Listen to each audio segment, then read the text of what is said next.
दिग्गज कंपनियों के सुस्त नतीजों से बाजार कमजोर। निफ्टी करीब 150 अंक फिसलकर 25,550 के पास बंद। वहीं बैंक निफ्टी भी करीब 270 अंक टूटकर 59,850 के पास बंद। आईसीआईसीआई बैंक और रिलायंस से बना दबाव।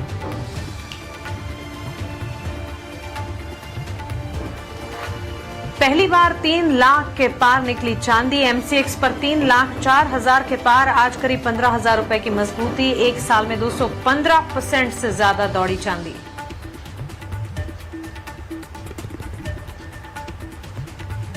अनुमान से कमजोर नतीजों से आईसीआईसीआई बैंक करीब 2.5% फिसला। वहीं अनुमान के मुताबिक नतीजों के बाद एचडीएफसी बैंक भी कमजोर। बर्नस्टीन ने आउट परफॉर्म रेटिंग के साथ 1,200 रुपए के दिए लक्ष्य।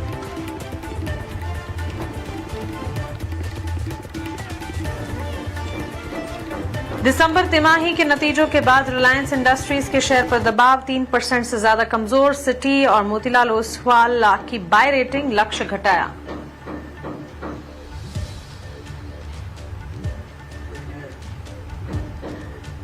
तिमाही नतीजों के बाद विप्रो 8% से ज्यादा टूटा। 1.5 साल की सबसे बड़ी गिरावट। टीसीएस और एम्फैसिस पर भी दबाव। वहीं मार्जिन में सुधार और न्यू डील ग्रोथ से टेक महिंद्रा 3.5% ऊपर।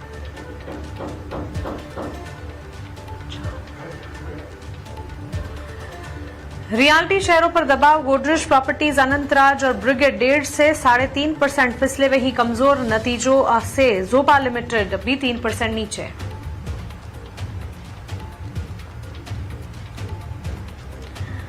कल ढेर सारी कंपनियां जारी करेंगी अपने तिमाही नतीजे। Persistent System, United Spirits, SRF और एयू स्मॉल फाइनेंस बैंक के नतीजे कल। वहीं Gujarat Gas, India Mart, DCM, Shriram, Mastek के नतीजों पर भी बाजार की रहेगी नजर।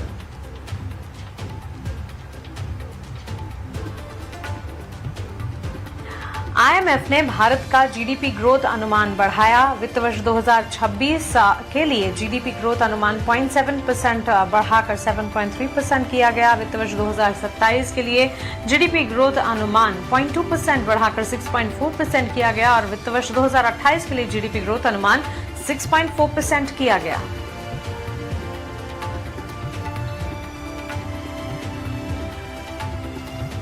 मूडीज ने वित्त वर्ष 2026 में 7.3% की रफ्तार से जताया भारत की इकोनॉमी ग्रोथ का अनुमान। इंश्योरेंस इंडस्ट्रीज को इकोनॉमी में विस्तार और प्रीमियम इजाफे से होगा फायदा।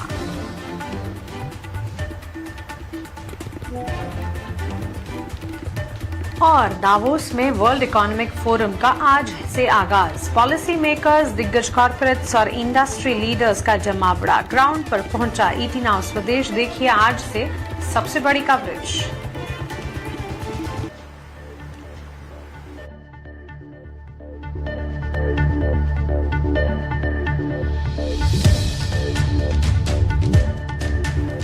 भी वॉलेटाइल रहा, टुवर्ड्स डाउनसाइड देखने को मिला, या यूं भी कह सकते हैं कि नए हफ्ते की शुरुआत जो है कमजोर नजर आई और उसके पीछे की वजह थी ओवर द वीकेंड जो नतीजे आते हुए दिखे। बैंक्स एंड फाइनेंशियल्स के नंबर्स आए, रिजल्ट्स वीक रहे और उसी का एक इवेंचुअल इम्पैक्ट जो कि भारतीय बाजार पर सोमवार के सेशन में खुलते ही देखने को मिला। वहीं ग्लोबल बाजार से भी जो सपोर्ट मिलने चाहिए, सपोर्ट फिलहाल नहीं मिल रहे हैं, जिसके चलते हम देख रहे हैं काफी वॉलेटाइल क्यूज और इंडेक्स में तो बिकवाली ही जारी रही। दिन भर लाल निशान के साथ ट्रेड करने के बाद निफ्टी, बैंक निफ्टी, छोटे मझौले स्टॉक्स हर तरफ हमने देखा टुवर्ड्स डाउनसाइड क्लोजिंग होती हुई नजर आई। बाजार अपने आप को दिन भर संभाल भी नहीं पाए। एक भी ऐसा मौका नहीं था जब बाजार ने कोई बढ़िया परफॉर्मेंस या अपटिक्स दिखाए हो, एटलीस्ट इंडेक्स वाइज। और साथ साथ हमारे एक्सपर्ट्स भी लगातार ऐसे माहौल में एहतियात बरतने की राय दे रहे हैं, लेकिन स्टॉक स्पेसिफिक गिरावट में खरीदारी के मौके भी हैं। चलिए इन्हीं मौकों को तलाशते हैं, हमारे एक्सपर्ट्स को जोड़ते हैं, उनसे समझते हैं कि बाजार की दिशा को वो कैसे देख रहे हैं। हमारे साथ कल की तैयारी में अब एक्सपर्ट जुड़ गए हैं। Harish Jujare, head of research, Prithvi Finmart private limited. वहीं हमारे साथ कुणाल भी जुड़े हैं। आप दोनों का ही जेंटलमैन स्वागत है 18 आवर्स स्वदेश पे। अपना समय देने के लिए आपका शुक्रिया। Harish, will start with you. बताएं, बाजार में हम देख रहे हैं रिजल्ट बैक्ड एक्शन ही नजर आ रहा है। जहां जहां अच्छे नतीजे हैं उसका असर अच्छा, और अगर डाउन साइड वीक रिजल्ट्स आ रहे हैं तो बाजार उस पर भी रिएक्ट कर रहे हैं। कैसे देख रहे हैं इस वक्त बाजार की चाल को, वो भी तब जबकि यहाँ से आगे बजट एक बड़ा ट्रिगर है हमारे लिए। वेरी गुड इवनिंग मानसी जी। बिल्कुल जिस तरीके से हमने हफ्ते का शुरुआत देखा, बड़ा खराब ओपनिंग था हफ्ते का, लेकिन जिस तरीके से हमें रिकवरी भी देखने मिली निफ्टी के नीचे लेवल से, निफ्टी ऑलमोस्ट 20,500 के आसपास तक छुआ था नीचे इंट्राडे में, तो वहां से रिकवरी भी देखने मिल रही है ऑलमोस्ट निफ्टी में। लेकिन अगर देखा जाए तो बिल्कुल जैसे आपने बताया, जहां जहां भी अच्छे रिजल्ट्स देखने मिल रहे हैं वहां पे चुनिंदा स्टॉक्स में अच्छा प्रदर्शन देखने मिल रहा है। जिस तरह से हमने हिंदुस्तान जिंक में अच्छा प्रदर्शन देखने मिल रहा था, तो मुझे लग रहा है कि जिस तरीके से रिजल्ट के चलते जो जहां जहां पे मुझे लग रहा है कि वहां पे मोमेंटम देखने मिल सकते हैं उन स्टॉक्स में। और जिस तरीके से दूसरा ग्लोबल क्यूज में भी देखा है तो टैरिफ पर टेंशन जो है, तो उसके चलते निफ्टी में कहीं ना कहीं प्रेशर दिखाई दे रहा है। तो मुझे लग रहा है कि फिलहाल के लिए कुछ टाइम पीरियड के लिए एक कंसोलिडेशन में रह सकता है स्टॉक निफ्टी। और जो सपोर्ट्स की बात करते हैं तो निफ्टी के लिए 20,450 के अराउंड स्ट्रॉन्ग सपोर्ट से हो सकता है कि अगर ये लेवल्स मिलता है तो एक छोटा सा बाइंग अपॉर्चुनिटी बन सकता है, क्योंकि निफ्टी ऑलमोस्ट एक तक ओवरसोल्ड सिनेरियो में फिसलते हुए नजर आ रहा है। तो 450 के आसपास अगर मिल जाता है तो एक बाइंग अपॉर्चुनिटी बन सकते हैं निफ्टी में। और बैंक निफ्टी की बात करते हैं, बैंक निफ्टी में कभी भी देखा है तो एक पोटेंशियल अपसाइड देखने मिल रहा है। जिस तरीके से पिछले फ्राइडे के दिन हमने अच्छी तेजी देखने मिल रही थी, आज के दिन थोड़ा सुस्त था बैंक निफ्टी, लेकिन अभी भी सेटअप बहुत तो शानदार है। वहां पे अभी भी स्ट्रॉन्ग सपोर्ट बने हुए हैं बैंक निफ्टी के लिए 59,500 और 59,000 के आसपास। मुझे लग रहा है कि ये दो लेवल्स अहम रहेंगे बैंक निफ्टी के लिए ध्यान देने के लिए। और ओवरऑल मुझे लग रहा है कि स्टॉक स्पेसिफिक अप्रोच के साथ ही जाना चाहिए कुछ टाइम पीरियड के, जब तक एक ग्लोबल क्यूज में क्लैरिटी ना आए। चलिए ये नजरिया एक बार इंडेक्स पर बनता हुआ। इस बीच चॉइस इक्विटी के कुणाल परार भी हमारे साथ। कुणाल, आपका भी स्वागत है। क्रिस्प में बताएं बाजार की चाल को आप यहां से कैसे देख रहे हैं, उसके बाद सवाल जवाब का सिलसिला हम शुरू करेंगे। वेल, बाजार की चाल देखने जाए तो थोड़ा अनसर्टेनिटी ज्यादा है बिकॉज ऑफ ग्लोबल लेवल पे जो फिलहाल चल रहा है। एंड जिस हिसाब से यूएस की ओर से कमेंट आ रहे हैं ग्लोबल मार्केट में, एंड खास करके कुछ सिलेक्टेड इकोनॉमी को लेके, मुझे लग रहा है कि ये एक थोड़ा सा कंसर्न वाला बात है, जिसके बेस पे हमें आने वाले दिनों में और एक डाउनसाइड की मोमेंटम ओवरऑल मार्केट में देखने को मिल सकती है। इतना ही नहीं है, बजट आने वाला है, बजट के बेस पे भी अनसर्टेनिटी हमें देखने को मिल सकती है। आने वाले महीनों में यानी मार्च में बंगाल का इलेक्शन भी है, तो कहीं ना कहीं आने वाले 2-3 महीने ये अनसर्टेनिटी से भरे हुए हैं। एंड इसी लेवल पे अगर बाजार की बात करें तो आज के दिन में जो क्लोजिंग हमें देखने को मिला है, मार्केट ने जो क्लोजिंग हमें दिखाया है, लाइकली चांसेस है इसके बेस पे और फर्दर गिरावट हमें मार्केट में देखने को मिल सकती है। लेवल वाइज 25,300 25,000 तक के लेवल देखने को मिल सकते हैं, और ऊपरी लेवल पे जब तक ये 25,900 के ऊपर सस्टेन नहीं होगा, मुझे नहीं लग रहा कोई स्मार्ट रिकवरी हमें मार्केट में देखने को मिले।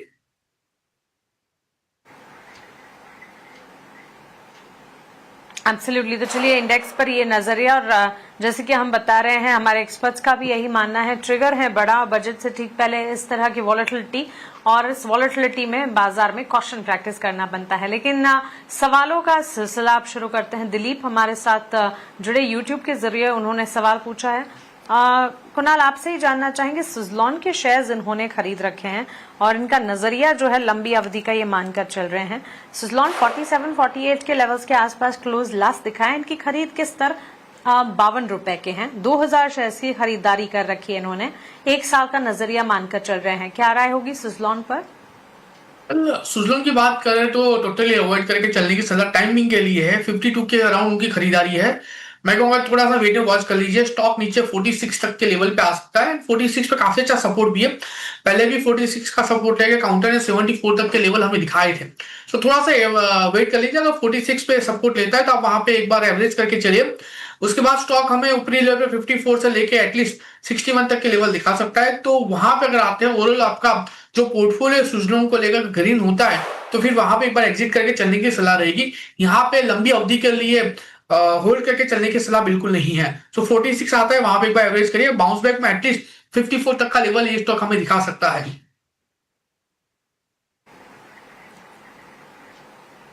तो चलिए फिलहाल आउटलुक तो यही है, एग्जिट की ही राय बनती हुई देखने को मिली है। लेकिन हाँ, स्ट्रैटेजी के लिए इसे प्ले आउट करना होगा, क्योंकि आपकी खरीद से तो नीचे गया स्टॉक और करीब 8,000 का नुकसान भी आप झेल रहे हैं दिलीप। बहरहाल शंकर अग्रवाल का दूसरा सवाल है। हरीश, आपसे जानना चाहेंगे गार्डन रीच शिप बिल्डर्स पर ये सवाल है। 40 शेयर्स इन्होंने खरीदे हैं और अपने एंट्री लेवल जो है 2,900 को ये बता रहे हैं। नजरिया जो है गार्डन रीच शिप बिल्डर की अगर बात करें, डिफेंस और शिप बिल्डिंग का खेमा काफी अच्छा चला था। और हरीश, आपको भी याद होगा पिछले एक साल में एक दफा जीआरएससी ने करीब 3,500 तक के लेवल्स भी टेस्ट किया, उसके बाद टूवर्ड्स डाउनसाइड गिरावट हावी होती नजर आई और काफी समय से, अब तो पिछले 6 महीने से इसी तरह के डाउन ट्रेंड्स विजिबल हैं। 2,900 की खरीद 2,380 पर यह क्लोज हुआ है, करीब 20,000 का नुकसान ये झेल रहे हैं। जीआरएससी पर राय क्या होगी? मानसी जी, बिल्कुल सही बताया आपने। जिस तरीके से हमने एक तेजी के बाद एक करेक्शन फेज देखने मिल रहा है, हो सकता है कि एक जो करेक्शन है और थोड़ा एक्सटेंड हो सकता है, जहाँ पे मेजर सपोर्ट जो दिखाई दे रहे हैं 2100 से लेकर 2000 के आसपास रेंज में रहेगा। तो मुझे लग रहा है कि यहाँ तक थोड़ा वेट एंड वॉच करे, बने रहे स्टॉक में, क्योंकि अभी भी मुझे लग रहा है कि इसका जो आउटलुक है पॉजिटिव रहेगा। तो जो भी है करेक्टिव फेज में अभी फिलहाल चल रहा है स्टॉक प्राइस, तो फिलहाल बने रहना की राय रहेगी। ऊपर की ओर मुझे लग रहा है कि शॉर्ट टर्म में देखा जाए तो रेजिस्टेंस जो दिखाई दे रहा है 2600 के आसपास है। अगर ये लेवल्स अगर निकल जाता है तो मुझे लग रहा है कि थोड़ी तेजी देखने मिल सकती है, लेकिन बिल्कुल इनका लेवल्स तो ऊपरी लेवल पे है। तो अगर नीचे 2150 के आसपास अगर मिल जाता है तो एवरेज करने की सलाह रहेगी और बने रहना चाहिए। लॉन्ग टर्म में भी मुझे लग रहा है कि स्टॉक में और तेजी देखने मिल सकते हैं। जब तक स्टॉक 2000 के ऊपर है, मुझे लग रहा है कि तेजी बरकरार रहेगी, उसी का स्टॉप लॉस भी मान के चल सकते हैं और बने रहने की सलाह है। ओके, तो चलिए पोजीशंस को इंटैक्ट तो फिलहाल रखिए ही, क्योंकि आपने जो खरीदे उन स्तरों से नीचे जा गया है स्टॉक। बजट से ठीक पहले डिफेंस शिप बिल्डिंग के स्पेसेस जो हैं वो फोकस रेडार पर आ जाते हैं। उम्मीद ये करके चल सकते हैं कि जीआरएससी के स्टॉक प्राइस में भी टुवर्ड्स बजट कोई अच्छा मोमेंटम दिख जाए। एटलीस्ट अपने लेवल्स तक आने का इंतजार तो आपको करना ही होगा। वक्त वक्त पर इसे रिव्यू करते रहें, हमसे सवाल पूछते रहिएगा, हम हर वक्त आपको रिविजिट कर इस पर एक राय भी देते रहेंगे। इस बीच शंकर का सवाल आया है, कुणाल, ट्रांसफॉर्मर एंड रेक्टिफायर पर इनका सवाल है। 150 शेयर्स इन्होंने खरीदे हैं ट्रांसफॉर्मर एंड रेक्टिफायर के, अपने खरीदारी के स्तर जो हैं 500 के बता रहे हैं। उनकी खरीद के लेवल से तो आधा हो चला है ये स्टॉक। 254 के लेवल्स पर ये स्टॉक फिलहाल कामकाज करता हुआ, और पिछले एक साल में भी स्टॉक ने सिर्फ और सिर्फ नेगेटिव रिटर्न्स दिए हैं। ट्रांसफॉर्मर एंड रेक्टिफायर्स को लेकर इनके लिए राय क्या होगी? खरीदारी 500 के अराउंड की है। फिलहाल स्टॉक 253 के अराउंड है, आधा हो चुका है। एंड व्यू मेरा फिलहाल अभी अवॉइड करके चलने का तो है ही नहीं, क्योंकि स्टॉक आधा हो चुका है और लो लेवल पे देखने जाए तो 200 के अराउंड का काफी अच्छा सपोर्ट आ रहा है। मैं कहूंगा कि एक बार थोड़ा सा वेट कर लीजिए। अगर इतना वेट किया तो थोड़ा और वेट कर लीजिए। अगर 200 के अराउंड अगर स्टॉक गिरता है तो वहां भी एक बार आप पोजीशन ऐड करके चलिए, क्योंकि पहले भी 200 के अराउंड का रेजिस्टेंस फेस करने के बाद स्टॉक ने जब वो रेजिस्टेंस का ब्रेकआउट दिया था तो स्टॉक ने एटलीस्ट 380 तक की मोमेंटम हमें दिखाई थी। तो एक रेप्लिकेट मोमेंटम का एक्सपेक्टेशन रख सकते हैं। सो फिलहाल थोड़ा सा थोड़ा अवॉइड कीजिए। अगर स्टॉक 200 आता है तो वहां पे एक बार पोजीशन ऐड करके चलिए। बाउंस बैक में ये स्टॉक 360 380 तक के लेवल दिखा सकता है। तो ओवरऑल अगर ये आप 200 के अराउंड अगर पोजीशन ऐड करते हो तो आपकी ओवरऑल जो कॉस्टिंग है लोअर आ सकती है। तो उसके बाद अगर ओवरऑल प्रॉफिट दिखता है और सब दोनों पोजीशन मिला के, तो वहां पे फिर आप एक बार एग्जिट करके जा सकते हो। सो 200 अगर आता है तो वहां पे एक बार आपको एवरेज करके चलने की सलाह रहेगी। ओके, तो चलिए ट्रांसफॉर्मर एंड रेक्टिफायर्स पर शंकर आपको ये राय दे दी गई है। इस बीच संजीत का सवाल है, हरीश, वरुण बेवरेजेस काफी इंटरेस्टिंग एंट्री लेवल है इनके। 1000 शेयर्स वरुण बेवरेजेस में इन्होंने खरीदे हैं और एंट्री लेवल ये बता रहे हैं 90 रुपए के। और चार्ट्स को देखें, हिस्टोरिकल ट्रेंड्स को अगर देखें, पिछले 5 साल में शायद 2021 में इन स्तरों पर वरुण बेवरेजेस के स्टॉक ने ट्रेंड किया था 90 के स्तरों पर। इस वक्त 493 यानी 500 रुपए के लेवल्स ही कह सकते हैं, ऑलमोस्ट 500 के लेवल्स पर कामकाज करता हुआ अच्छा खासा मुनाफा। ऑलमोस्ट अगर आप देखेंगे 4 लाख रुपए का मुनाफा इस वक्त संजीत वरुण बेवरेजेस के जरिए देख रहे हैं। क्या राय होगी? यहां से आगे उनका ये कहना है कि और 5 साल तक होल्ड कर सकते हैं स्टॉक को। अंशी जी, बिल्कुल अगर देखा है तो इनका जो खरीदारी किया है बहुत नीचे लेवल से, मुझे लग रहा है कि अच्छा प्रॉफिट बन के दे रहा है। तो अभी भी सेटअप की बात करते हैं, टेक्निकली देखा जाए तो स्टॉक प्राइस जो है एक बेस बना चुका है रिसेंट करेक्शन के बाद। 440 430 के आसपास एक स्ट्रॉन्ग सपोर्ट है अभी, तो मुझे लग रहा है कि यहाँ से रिकवरी होने के ज्यादा चांसेस नजर आ रहे हैं। और रिसेंटली देखा है तो स्टॉक पे सारे मेजर मूविंग एवरेज के ऊपर ट्रेड करते हुए नजर आ रहे हैं, तो इनको बिल्कुल बने रहना चाहिए। अगर इनका नजरिया बिल्कुल लॉन्ग टर्म का है तो मुझे लग रहा है कि कोई छोटा से मोटा डिप्स जो आता है उसको इग्नोर करना चाहिए, लेकिन लॉन्ग टर्म के सेटअप के हिसाब से अभी भी तेजी है, बने रहना चाहिए। सपोर्ट जस्ट केवल उनके नजरिए की वजह से 430 के आसपास स्ट्रॉन्ग सपोर्ट बने हुए हैं अभी रिसेंटली। एब्सोल्युटली संजीव, सबसे पहले तो बधाई आपको, काफी अच्छे स्तरों पर आपने वरुण बेवरेजेस में एंट्री करी है और लंबी अवधि के निवेश की कह सकते हैं कि ब्यूटी ही ये है। लॉन्ग टर्म के लिए अच्छी स्क्रिप्ट खरीद कर अगर रखेंगे तो लॉन्ग टर्म प्ले आपको ये रिटर्न्स दे ही जाएगी। यहाँ से फिलहाल आगे भी अपनी पोजीशंस को इंटैक्ट ही रखिएगा, ये राय हमारे एक्सपर्ट की तरफ से आपको मिलती हुई। आगे बढ़ेंगे, अब रुक करते हमारे अगले सेगमेंट वीआईपी यानी कि वैल्यू इन्वेस्टमेंट पिक का। फिलहाल शुरुआत आपसे करेंगे, बताएं वीआईपी शेयर्स आज के क्या होंगे आपकी तरफ से? दो स्टॉक है जहां पे खरीदारी करके चलने की सलाह है। सबसे पहला जो स्टॉक है वो रहेगा सीएट लिमिटेड। बहुत ही बढ़िया लेवल पे है, एक राइजिंग वेज फॉर्मेशन के अंदर स्टॉक ट्रेड कर रहा है और रिसेंटली लोअर बैंड का सपोर्ट दिया है, 200 डेज मूविंग एवरेज के ऊपर है एंड जो प्रीवियस स्टॉक था उसका सपोर्ट भी लिया हुआ है। तो खरीदारी करके चलने की सलाह रहेगी सीएट लिमिटेड।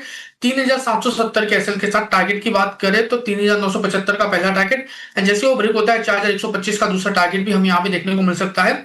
एंड दूसरा जो है एमजीएल है, खरीदारी करके चलने की सलाह रहेगी 1040 के एसएल के साथ। टारगेट की बात करें तो 1140 का पहला टारगेट है, वो जैसे ही ब्रेक होता है 1210 का दूसरा टारगेट भी हमें यहाँ पे देखने को मिल सकता है। ओके, तो चलिए दो शेयर्स सीएट और साथ ही महानगर गैस लिमिटेड, दोनों वीआईपी शेयर्स कैटेगरी में कुणाल की पसंद। हरीश, आप बताएं आपकी तरफ से क्या होंगे वीआईपी शेयर्स आज के? मेरा अभी दो बाइंग का स्टॉक्स रहेगा। पहला रहेगा श्रीराम फाइनेंस में। हमने देखा है कि लास्ट कुछ दिन से फाइनेंशियल कम स्टॉक्स में अच्छी तेजी देखने मिल रही है। मुझे लग रहा है कि एक छोटा सा करेक्शन था बीच में फाइनेंशियल स्टॉक्स में, मुझे लग रहा है कि फिर से एक बार श्रीराम फाइनेंस में अच्छी खरीदारी का मौका बन सकता है। जिस लेवल से हमने रिकवरी देखने मिल रहा है, मुझे लग रहा है कि आगे जाके 1045 1050 का लेवल देखने मिल सकता है श्रीराम फाइनेंस में। तो खरीदने की सलाह रहेगी श्रीराम फाइनेंस में और स्टॉप लॉस मेंटेन करना चाहिए 978 का। दूसरा स्टॉक है किर्लोस्कर न्यूमैटिक का। अगर किर्लोस्कर न्यूमैटिक की स्ट्रक्चर देखते हैं तो लगातार एक कंसोलिडेशन के बाद स्टॉक प्राइस ग्रेजुअली अपट्रेंड देखने मिल रहा है। मुझे लग रहा है कि यहाँ पे एक अच्छा मौका बन सकता है और रिस्क बहुत फेवरेबल है स्टॉक में। और टारगेट्स बनेंगे 1210 का और स्टॉप लॉस मेंटेन करना चाहिए 1050 का। ओके, तो चलिए दो शेयर श्रीराम फाइनेंस और किर्लोस्कर न्यूमैटिक का, दोनों स्टॉक्स हरीश जो जा रहे हैं की तरफ से edge value investment picks. Harish ji, Kunal ji, बहुत शुक्रिया आपका हमारे साथ जुड़ने के लिए, सवालों के जवाब देने के लिए और हमारे व्यूअर्स की कल की तैयारी करवाने के लिए। इसी के